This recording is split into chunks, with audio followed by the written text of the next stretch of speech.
Advocate Bhudev ମହାନନ୍ଦର ଅଭିବାଦନ ସ୍ୱୀକାର କରନ୍ତୁ। ଆପଣମାନେ ଦେଖୁଛନ୍ତି voice of people, voice of Bahujan. ଆମେ କାହାକୁ ଅମ୍ବେଦକରବାଦୀ କହିବା, ଆମେ କାହାକୁ ବୁଦ୍ଧିଜୀବୀ କହିବା? ସତରେ କି ଆଜିର ବୁଦ୍ଧିଜୀବୀମାନେ ବାବା ସାହେବ ଅମ୍ବେଦକରକୁ ପାଳନ କରୁଛନ୍ତି? ଆମେ କ'ଣ ସମସ୍ତେ ଜୟ ଭୀମ କହିବା ଲୋକ ଅମ୍ବେଦକରବାଦୀ? ରାଜନୈତିକ ତାକତ ପାଇବା ପାଇଁ ବାବା ସାହେବ ଆମମାନଙ୍କୁ କ'ଣ କହିଛନ୍ତି? ଆଜି ଯେଉଁ ଘଡ଼ିଛନ୍ତି ମୁହୂର୍ତ୍ତ ଭାରତବର୍ଷରେ, ଜାଗା ଜାଗାରେ ଦଲିତ ଅତ୍ୟାଚାର, ଅନୁସୂଚିତ ଜାତି ଜନଜାତିର ମା ଭଉଣୀ ସୁରକ୍ଷିତ ନାହାନ୍ତି। ଅନୁସୂଚିତ ଜାତି ଅନୁସୂଚିତ ଜନଜାତିର ଘର, ଜମି, ବାଡ଼ି, ସମ୍ପତ୍ତି, both civil right and political right ସୁରକ୍ଷିତ ନାହିଁ। SIR ନାମରେ ଆପଣମାନେ ସମସ୍ତେ ଜାଣିଛନ୍ତି ବିହାରରେ କେଉଁ ପ୍ରକାର ଭାବେ ଅନୁସୂଚିତ ଜାତି, ଅନୁସୂଚିତ ଜନଜାତି, OBC ଗରିବ ଲୋକମାନଙ୍କର ଭୋଟ ଲିଷ୍ଟରୁ ହିଁ ନା କଟି ଦିଆଯାଉଛି। ଏହି ପରିସ୍ଥିତିରେ ଭାରତରେ ରହିଥିବା ଜୟ ଭୀମ କହୁଥିବା, ଅମ୍ବେଦକରବାଦୀ କହୁଥିବା ବ୍ୟକ୍ତିମାନେ ଯଦି ୟୁନାଇଟେଡ୍ ନ ହୋଇ ସେମାନେ ମନୁବାଦୀ ପାର୍ଟିର ଶରଣାପନ୍ନ ହେବେ, କ'ଣ ବହୁଜନ ସମାଜ ବଞ୍ଚିପାରିବ? ରାଜନୈତିକ ତାକତ ପାଇପାରିବ? ଆମର ମସିହା ଭାରତ ରତ୍ନ, ଆପଣମାନଙ୍କର ମସିହା ସମ୍ବିଧାନ ପ୍ରଣେତା ଡକ୍ଟର ବାବା ସାହେବ ଅମ୍ବେଦକର କ'ଣ କହନ୍ତି? ଆପଣମାନେ ଏ ବିଷୟ ବି ଜାଣିବା ନିହାତି ଦରକାର। ମୁଁ ପ୍ରମାଣ ସହିତ ଓ ତଥ୍ୟ ସହିତ ଆପଣମାନଙ୍କୁ ଦେବି। ବର୍ତ୍ତମାନ ଆପଣମାନେ ଦେଖୁଛନ୍ତି ଓ ଅତୀତରେ ବି ଦେଖିଥିବେ, ଯେତେବେଳେ ବାବା ସାହେବ ଅମ୍ବେଦକର ବହୁଜନ ସମାଜର ପାଇଁ, ଅନୁସୂଚିତ ଜାତି ଜନଜାତି ଡିପ୍ରେସ୍ କ୍ଲାସ୍ ଲୋକଙ୍କ ପାଇଁ ଲଢ଼େଇ ଲଢ଼ୁଥିଲେ, ସେହି ସମୟରେ ଗାନ୍ଧୀଙ୍କ ହରିଜନ ବାବା ସାହେବକୁ ରୋଡ଼ା ବନୁଥିଲେ। କଂଗ୍ରେସ ବିଷୟରେ ବାବା ସାହେବ ଅମ୍ବେଦକର କ'ଣ କହନ୍ତି? ଆଉ ତଥାକଥିତ ସୋ-କଲ୍ଡ ଅମ୍ବେଦକରବାଦୀ ଆଜି କଂଗ୍ରେସରେ ସାମିଲ ହୋଇ ସତରେ କ'ଣ ବହୁଜନ ସମାଜକୁ ସୁରକ୍ଷା ଦେବେ? ଆପଣମାନେ ଜାଣିଛନ୍ତି ରାଜେନ୍ଦ୍ର ପାଲ ଗୌତମ ମିଶନ ଅମ୍ବେଦକର ଚଲାନ୍ତି, କିନ୍ତୁ ସେ କଂଗ୍ରେସରେ ସାମିଲ ହୋଇଛନ୍ତି। ଫିଲହାଲ ଅମ୍ବେଦକର ନାମ ଚଲାଉଥିବା ଜଣେ ପ୍ରଫେସର ରତନଲାଲ, ଆମେ ତାଙ୍କୁ ବହୁତ ସମ୍ମାନ ଦେଉ। ବ୍ୟକ୍ତିଗତ ଭାବେ ମୁଁ ବି ତାଙ୍କୁ ବହୁତ ଇଜ୍ଜତ କରେ। କିନ୍ତୁ ଯିଏ ବାବା ସାହେବଙ୍କ ନାଁରେ ଅମ୍ବେଦକର ନାମ ଚଲେଇବେ ଓ ବାବା ସାହେବ ଯେଉଁ କଥା କହୁଛନ୍ତି ତାକୁ ପାଳନ କରିବେନି ଓ କଂଗ୍ରେସରେ ଯାଇ ସାମିଲ ହୋଇଯିବେ, ଏଇଟା କାହିଁ ଆମକୁ ହଜମ ହେଉନାହିଁ। ପ୍ରଫେସର ରବି କୁମାର ବା ରବିକାନ୍ତ ଯେଉଁ ପ୍ରକାର ଭାବେ ଅମ୍ବେଦକର ବିଚାର କଥା କହନ୍ତି, ଅମ୍ବେଦକର ବାଦୀ ନିଜକୁ କହନ୍ତି, ଜୟ ଭୀମ କହନ୍ତି, ସେ ବି କଂଗ୍ରେସରେ ସାମିଲ। ତ ଆସନ୍ତୁ ବାବା ସାହେବ ଅମ୍ବେଦକର କଂଗ୍ରେସ ବିଷୟ ନେଇ କ'ଣ କହୁଛନ୍ତି ଆମେ ସମସ୍ତେ ଏ ବିଷୟରେ ଜାଣିବା ଦରକାର। କାରଣ ଆମେ ଆଖି ବୁଝି କୌଣସି ବ୍ୟକ୍ତିକୁ ଗ୍ରହଣ କରିବା କଥା ନୁହଁ। ବାବା ସାହେବ ଅମ୍ବେଦକର ବି ଏ କଥା କହିଥିଲେ। ଯଦି ଆପଣ ବାବା ସାହେବ ଅମ୍ବେଦକରଙ୍କର 113 ସ୍ପିଚ୍କୁ ଦେଖିବେ, ସେଠି ସେ କହିଥିଲେ organise under one leader, one party and one programme. ତ 113 ସ୍ପିଚ୍ର 389 ପେଜ୍ରେ ବାବା ସାହେବ ଅମ୍ବେଦକର କ'ଣ କହନ୍ତି, ଏଇଟା ବି 25 ଏପ୍ରିଲ 1948ରେ ଏ ଭାଷା ବାବା ସାହେବ କହିଛନ୍ତି ଓ ସନ୍ଦେଶ ଦେଇଛନ୍ତି ବହୁଜନ ସମାଜର ଲୋକକୁ, ଡିପ୍ରେସ୍ କ୍ଲାସ୍ ଲୋକକୁ। ବାବା ସାହେବ ଅମ୍ବେଦକରଙ୍କର ଭଲ୍ୟୁମ୍ 17ର ପାର୍ଟ 3ର ପେଜ୍ 389 ଇଂଲିଶ ଭର୍ସନରେ ଫର୍ଷ୍ଟ ପ୍ୟାରାଗ୍ରାଫରେ କହନ୍ତି, the scheduled caste cannot capture political power by joining the Congress. କଂଗ୍ରେସରେ ଜଏନ୍ ହେଇ କେବେ ବି ସେଡ୍ୟୁଲ୍ କାଷ୍ଟ ଲୋକ ପଲିଟିକାଲ ପାୱାର କ୍ୟାପଚର କରିପାରିବେ ନାହିଁ। ଏ କଥା ବାବା ସାହେବ ଅମ୍ବେଦକର କହୁଛନ୍ତି। ତାଙ୍କ ପେଜ୍ ନମ୍ବର 389ରେ ଏହା ଦେଖିବାକୁ ମିଳୁଛି। ଫିର୍ ବି ଆଜି ପ୍ରଫେସର ରତନଲାଲ, ପ୍ରଫେସର ରବିକାନ୍ତ ଏବଂ ମିଶନ ଅମ୍ବେଦକର ଚଲାଉଥିବା ବ୍ୟକ୍ତି ରାଜେନ୍ଦ୍ର ପାଲ ଗୌତମ, ବୁଦ୍ଧିଙ୍କ ବାର୍ତ୍ତା କହୁଥିବା ବ୍ୟକ୍ତି କଂଗ୍ରେସରେ କେମିତି ସାମିଲ ହେଲେ? ଏ ପ୍ରଶ୍ନର ଜବାବ ସେମାନେ ଦେଇପାରିବେ କି? 389 ପେଜରେ ଲେଖାଯାଇଥିବା ବାବା ସାହେବଙ୍କର ଫାର୍ଷ୍ଟ ପ୍ୟାରାଗ୍ରାଫରେ ଯେଉଁ ଶବ୍ଦ ଲେଖିଛନ୍ତି, the scheduled caste cannot capture political power by joining the Congress, ଆର ଆନ୍ସର କ'ଣ ଦେଇପାରିବେ? ବହୁଜନ ସମାଜ ଭୁଲେବାଲା तेणु ये प्रोफेसर ये बुद्धिजीवी कहूथिबा सो कल्ड अम्बेडकरवादी मानक आम आखि बुझी विश्वास करुवा जो आज एमाने आमर भोट को नहीं कांग्रेस को मजबूत करुछंती बा बीजेपी को मजबूत करुछंती। पुणे बाबा साहेब कहते it is a big organisation and if we enter the Congress we will be mere a drop in the ocean. Congress हूँ गोटे बहुत बड़ ऑर्गेनाइजेशन से ऑर्गेनाइजेशन जदि आम सामिल हो जिबा महासमुद्र गोटे बिंदु परी आम हो हजि जा तेणु कौन व्यक्ति से सामिल होगा कथा नु आप जिते ताकत हूँ जिते पावरफुल हूँ आप केवे समाज को आग को नहीं पारे। बाबा साहेब कथा 389 पेज रे कहले से कथा पुणी कहते the Congressman have great pride and we cannot raise ourself by joining this organisation.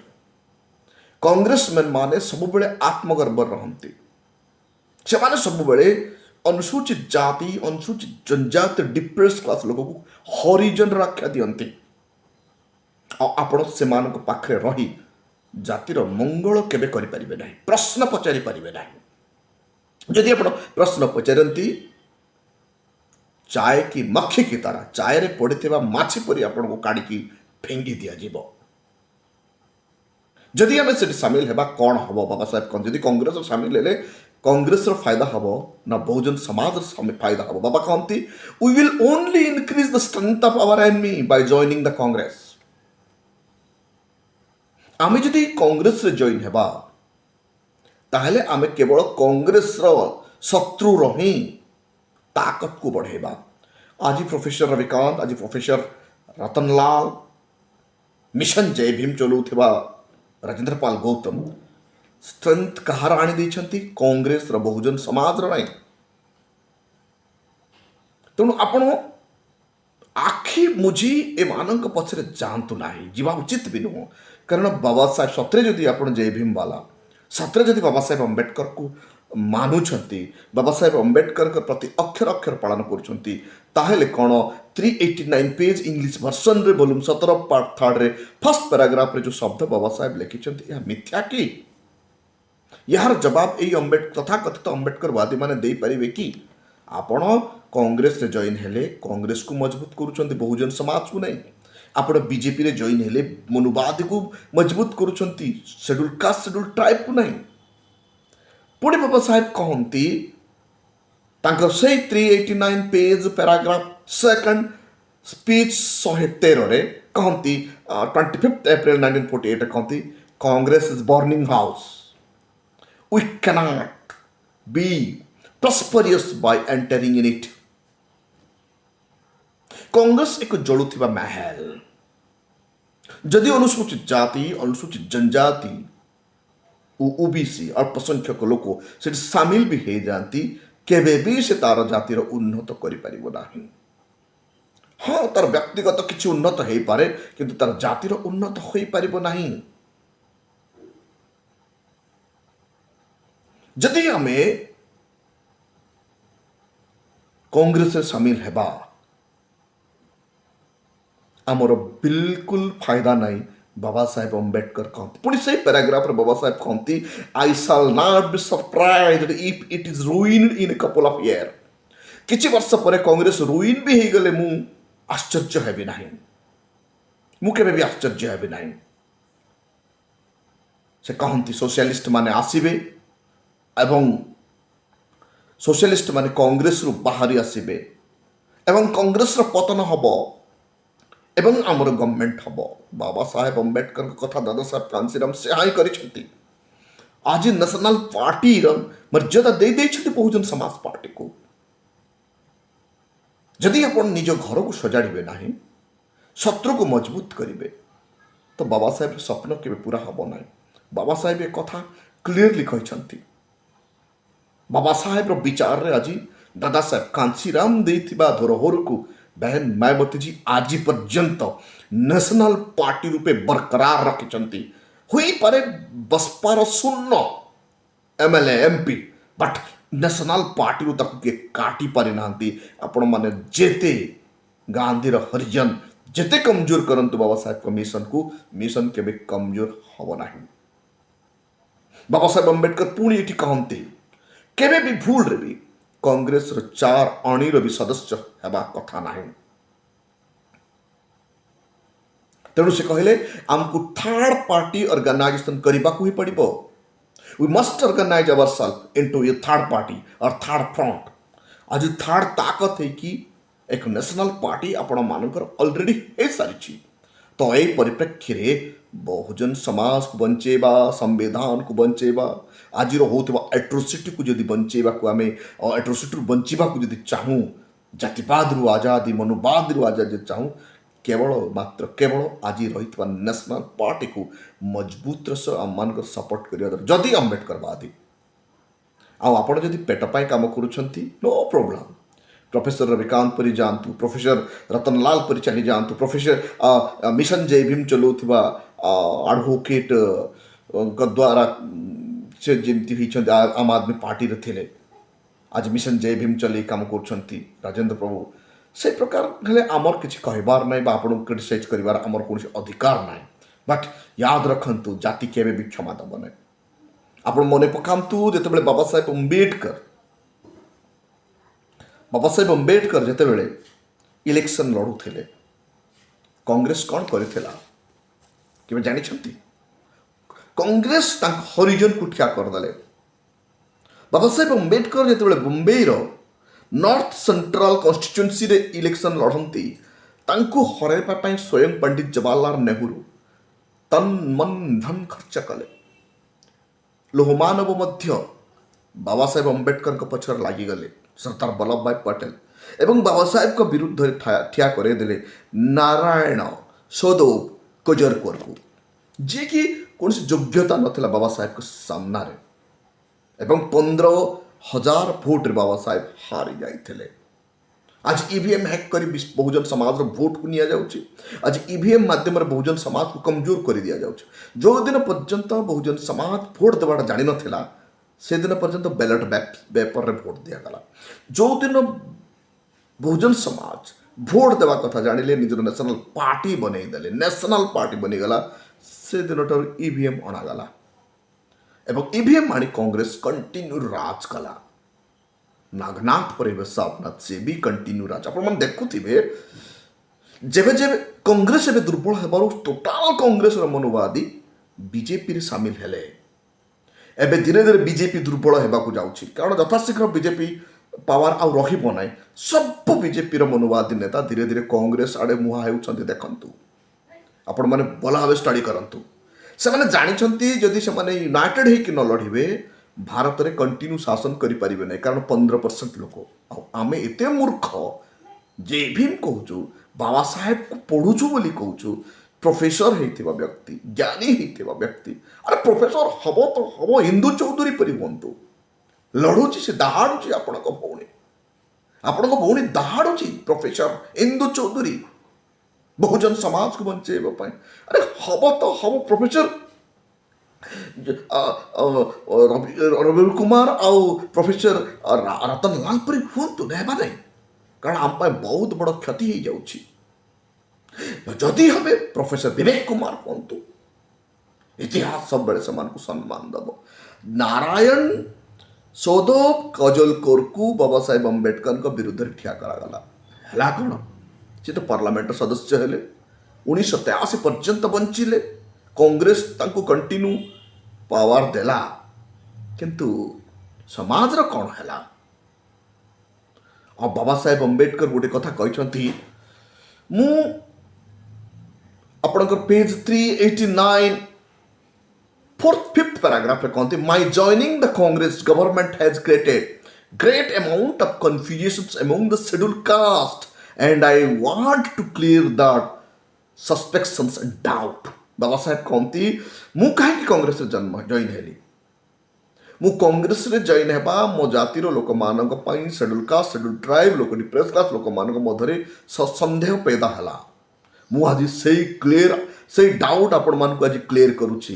बाबा साहेब अम्बेडकर कहते एठी से एक पैसार भी मेंबर है नथिले कांग्रेस सरकार रे सामिल होते बाबा साहेब अम्बेडकर सरकार रे सामिल होते कारण से समय रे सरकार रे बुद्धिजीवी लोक को नेवार कांग्रेस रो मजबूरी थिला कारण देश खंड खंड देशर अवस्था खराब इकोनॉमिक स्थिति ठीक नुह देशर फोरा यूनाइटेड नुह ताकू बांधी रखा जड़े व्यक्ति थे से अम्बेडकर बाबा साहेब को से माने आनिले मजबूर होई तेणु से कांग्रेस सरकार रे सामिल हेले कांग्रेस नुह बाबा साहेब अम्बेडकर कांग्रेस रे सामिल है नांती चार अणीर भी सदस्य आपण प्रूफ दे पारिबे नहीं सेटर मेंबरशिप हेबाटा किंतु प्रोफेसर रविकांत प्रोफेसर रतनलाल आपणकर मेंबर बनी सारे ऑफिशियली जॉइन हेले एमाने को प्रकार अम्बेडकरवादी तेणु मोर जो 25 वर्ष फाइटिंग मु कांग्रेस विरुद्ध रे फाइट करी बाबा साहेब कहते मु 25 वर्ष कांग्रेस विरुद्ध रे फाइट करी आज मु कांग्रेस मंत्रिमंडल एथिपाई सामिल होइछि ताकि डिप्रेस क्लास लोक मान को अधिकार देबा पाई डिप्रेस क्लास लोक मान को ताको न्याय दाबी देबा पाई बाबा साहेब अम्बेडकर काबिलियत थिले बोली संविधान सभा ड्राफ्टिंग कमिटी चेयरमैन हेले एवं आमको आज बंचई देले से कथा बाबा साहेब ये क्लीयर कर पेज 389 स्पीच 113 रे तेणु बाबा साहेब को सह ये माने केबे कंपेयर करबा मान को कंपेयर करबा उचित भी नुह आज नारायण सदवर काजलकर को के पचारते आउ गोटे रोड़ा है बाबा साहेब अम्बेडकर को हरई देले आउ गोटे रोड़ा है बाबू जगजीवन राम बिहार अंचल बाबा साहेब पार्टी को ही रुइन कर दिया गला रिजल्ट कौन है बाबा साहेब जो कथा कहले कांग्रेस से सामिल हेले आपण समुद्र गोटे बिंदु ही जिवे जातिर उन्नत करें बाबू जगजीवन राम कौन कले किसी करें आपण मैंने जानी वर्तमान तारीख रे आमर वयोज्येष्ठ व्यक्ति कांग्रेस प्रेसिडेंट जे कौन कहते सोनिया गांधी को दयारू कांग्रेस रे एमपी बनी पारिछंती ओ कांग्रेस प्रेसिडेंट होइछंती कांग्रेस एमपी बनिबा सोनिया गांधी को दया नहीं बाबा साहेब अम्बेडकर को दया आर्टिकल 332-33 रे जो लिखा जाए कंटेस्ट करिया निजर सीट रे schedule caste and schedule tribe लोक माने लोकसभा एवं विधानसभा रे एमाने कंटेस्ट करि पारे यदि बाबा साहेब आर्टिकल 332-33 न थांता सतरे कोन शेड्यूल कास्ट शेड्यूल ट्राइब लोक एमएलए एमपी बनी पार थांते बेले बेले मु सुने पाए देखे वीडियो रे वायरल हुए आम प्रोफेसर साहब रतनलाल कहती कांग्रेस जो चाकरी मिलला कांग्रेस जो बिल्कुल भूल आर्टिकल 335 रे बाबा साहेब अम्बेडकर लिखिले तेणु एससी एसटी लोक को चाकरी क्षेत्र रिजर्वेशन मिलला कांग्रेस केबे भी एक कथा कही दे पारिबे कि कांग्रेस पीरियड रे केते बैकलॉग से फिलअप करिछि को डिपार्टमेंट रे केतना बैकलॉग फिलअप करिछि आंसर नील आसीबो आज भी बैकलॉग कांग्रेस पीरियड भी बैकलॉग केते आईएएस केते आईपीएस बैकलॉग फिलअप कले से माने बिल्कुल नहीं केते सीएम बनैले तांको समय रे प्रत्येक स्टेट रे शेड्यूल कास्ट शेड्यूल ट्राइब रो जे रिपोर्ट बहुत जीरो एक दुक्का एका दुक्का आसीबो केते जन को होम मिनिस्टर बनैले केते जन को डिफेंस मिनिस्टर बनैले एका दुक्का पीएम बनैला कांग्रेस के भारत शेड्यूल कास्ट को नहीं तेणु बाबा साहेब अम्बेडकर जो कथा कहते रियल अम्बेडकरिस्ट जो केवे भी कांग्रेस सामिल हेबे नहीं वो निजर समाज को बंचई देवे बाबा साहेब अम्बेडकर से कहले कांग्रेस 4 अणीर सदस्य मध्य हेबा कथा नुह केते बड़ क्षति होची आज गोटे national leader national party national level रे बहुजन समाज ऑर्गेनाइजेशन अच्छी ताकू न बंचई जदि एमाने ए प्रकार भावे शत्रु को ताकत करेंगे आ निजर घर को दुर्बल करेंगे ताहले बहुजन समाज भविष्य तो अंधकार नुह तो आउ कौन आज लड़ुची बहन मायावती जी एकला आपण माने कौन कर प्रोफेसर हिंदू चौधरी केस खतरनाक लड़ाई लड़ुंट उत्तर प्रदेश रे प्रोफेसर ऋतु खतरनाक लड़ाई लड़ुंट पंजाब रे professor Vivek Kumar think tank बनिकी रही बहुजन समाज पार्टी रे आम यही प्रकार महान व्यक्ति मान को साल्यूट करूँ। ये जे भीम कहूथिबा प्रोफेसर जोड़ाक कांग्रेस किए बीजेपी किए समाजवादी पार्टी एगुड़ाक सामिल हो बहुजन समाज को कमजोर करेंगे। तेणु जय भीम कहूथिबा बुद्धिजीवी ठारू आमको सावधान होगा दरकार। मु तथ्य सहित आपण मानक जनईदेली विथ प्रमाण सहित जनईदेली कारण अंबेडकरवादी केबे भी मिथ्या कहे ना। बाबा साहेब जहाँ कहते ताहा मु आपण मानक जनईदेली। आपण ए वीडियो को घरे घरे पहुँचातु ताकि ए जे भीम कहूथिबा बुद्धिजीवी मानकर भांडा फाड़ हो जाओ भांडा फोड़ हो जाओ ताकि मो लोक जापारतु Baba Saheb Ambedkar volume 17 part 3 113 speech page number 389 paragraph 1 paragraph 2 and paragraph 5 रे बाबा साहेब कौन कहले ताहा क्लीयरली सब लोक जानतु। आपण मान देखुछंती voice of people voice of Bahujan वर्तमान पर्यंत जदि आपण आम चैनल को सब्सक्राइब करि नाहंती दयापूर्वक सब्सक्राइब करंतु एवं बहुजन समाज आगामी भविष्य को बंचेवा पाई सहयोग करंतु नहेले आमे यथाशीघ्र पुणी ये देशर गुलाम बनवा को जाऊँ। आपण मान हाथ में अच्छे आपण शासन क्षमता बेस आपण चाहिए पूरा भारत वर्ष परिवर्तन आसीज बट निज दिमाग और ब्रेन को खोला रखिए अंध भाव कौन जिन ग्रहण करेंगे ना। बाबा साहेब का लिटरेचर को जरूर पढ़े एवं जो रियल अम्बेडकरिस्ट होगापाई प्रयास रखिए।